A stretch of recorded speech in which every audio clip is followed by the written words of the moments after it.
All right, moving on. That concludes our resolutions. We will now recognize the Veterans Center of East Tennessee and hear an update from them.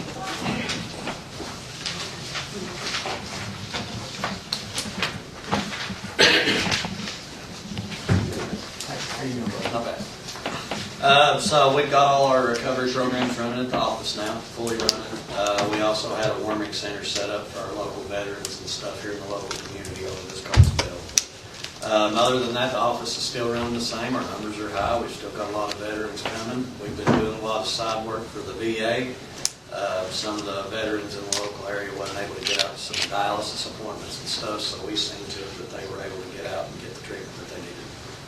There is some things that we have put on our expansion efforts that we've already expanded on. Cell phone, that we saw the need for it whenever we was at the last budget committee. A lot of veterans feel like they'd be more comfortable calling the Veterans Center instead of a crisis line. So we went ahead and got the phone line because it's necessary in order to save a veteran's life, regardless, you know. So we now have a 24-hour line that veterans can call and know that they're going to have another veteran on the other end of the line. And all of our veterans on the other end of the line are going to be trained in suicide prevention. But we also will be replacing that expansion effort with a PTSD group. So that we have been in contact with the VA and they're going to set up a PTSD group at our center. Have you entered into any contracts with the VA? Not yet. We're getting ready to start working on that later on this year. All right. Mr. Buchanan, would you like to share any of the information you have, or is it still too preliminary? No, I'd be happy to share. One of the things that I had going on was trying to separate the opioid money. There were so many opioid lawsuits going on, and to figure out which pot was more appropriate to pay from, and also how what the balance was in those respective pots. So we do have that figured out now. 46845, which is the initial opioid code that we used, has $289,000 in it. And then the other one, revenue code 48991, past remediation is how they titled that account, has $212,000 in it. My recommendation would be from the past remediation account. There is less strings attached. That's the one where they strongly encourage you to expend it with ties to opioid, but it is not actually a requirement. I would reserve the other monies for things maybe more internal instead of an external entity, but that would be my recommendation. Is that the fund with the 212 or 289? The 212.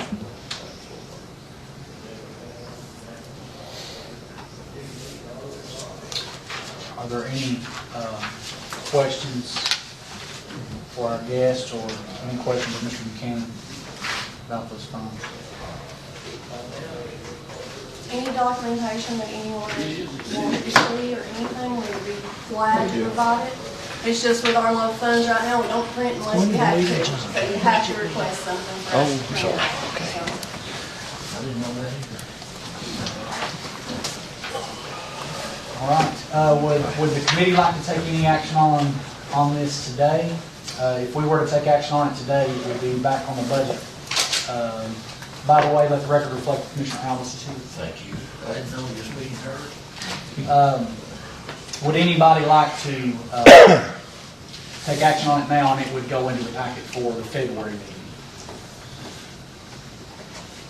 Can you catch me up on that? Yes, sir. We're hearing from the East Tennessee Veterans group, and Mr. Buchanan has identified some funds, $212,000 that can be used and allocated for a program such as this. They haven't asked for that much. I think you've asked for 90, 95.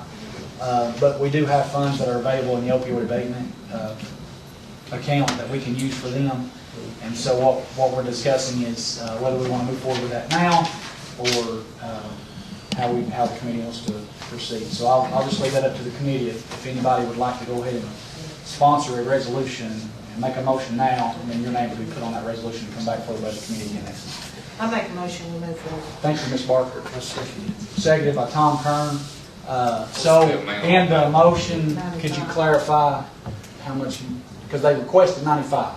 Is that what we're going to stick with? So the motion would be to allocate $95,000 of opioid abatement money to the East Tennessee Veterans Center from account It's in the general fund, but it's from account 48991 with the revenue. code. 48991. You'll see the budget amendment actually come from fund balance because that's where that money has rolled into. Okay. So it will come in the form of a budget. Yes, yes. If it progresses forward and passes, there'll be a budget amendment to follow. Okay, is there any questions on that resolution made by Commissioner Barker? All right, seeing none, Ms. Sarah, we call the roll. Joshua Gillum, Yes. Jason Roach, Yes. Bobby Palmer, Yes. Tom Kern, Yes. Nancy Barker, Yes. Danny Ellis, Yes. John Gibson. Yes. 7 yes, motion carries. So Commissioner Barker will formally write that as a resolution, and like I say, it'll get included in next month's packet. It will come up again in front of the budget committees, just for us to kind of put our final approval on it, and then it'll move forward with the full commission in February. If it passes the budget committee next month, which it already passed here, so I'm sure. Thank you, guys. Thank you. Thank you all. Thank you all. Okay, is there any other business to come before the budget committee this time? Seeing none, thank you, Mr. Gibson. Seconded by Ms. Barker. All in favor, let it be known by saying aye. All opposed, nay. The motion carries. And we will reconvene in 15 minutes for our full commission. Thank you all.